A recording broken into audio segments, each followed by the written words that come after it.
రాజన్న సిరిసిల్ల జిల్లా వేములవాడ భీమేశ్వర ఆలయంలో దర్శనాల పేరిట డబ్బులు వసూలు చేసిన 7గురిపై కేసులు నమోదు చేశారు ఏఎస్పీ రుత్విక్ సాయి. మేడారం జాతర సందర్భంగా వేములవాడలో భక్తుల రద్దీ పెరగడంతో దళారులు దర్శనాల పేరిట దందా చేశారు. దీంతో నిఘా పెట్టి పైసలు వసూలు చేస్తున్న వారిని అరెస్ట్ చేశామన్నారు. భక్తులెవరూ ప్రైవేటు వ్యక్తులను నమ్మొద్దన్నారు.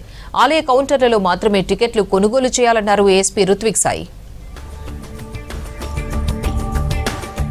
ముఠా భక్తులకి దర్శనం కల్పిస్తామని వాళ్ళ దగ్గర నుండి పైసలు వసూలు చేస్తున్నారు.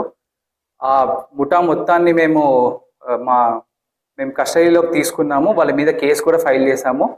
సో మీ అందరికీ టికెట్, లడ్డూ టికెట్ కానీ, కోడి కట్టడానికి టికెట్ కానీ టెంపుల్ వారు ఎస్టాబ్లిష్ చేసిన కౌంటర్లోనే దొరుకుతుంది.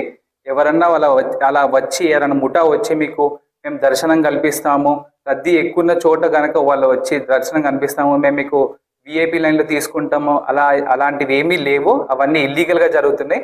అలాంటి కనుక మీ దృష్టికి వస్తే వెంటనే 100కి డైల్ చేయండి. లేకపోతే వెబ్సైట్లో ఉన్న మా టౌన్ సిఏ గారికైనా, డైరెక్ట్ డిఎస్పీ ఆఫీస్కైనా మీరు ఎప్పుడైనా కాల్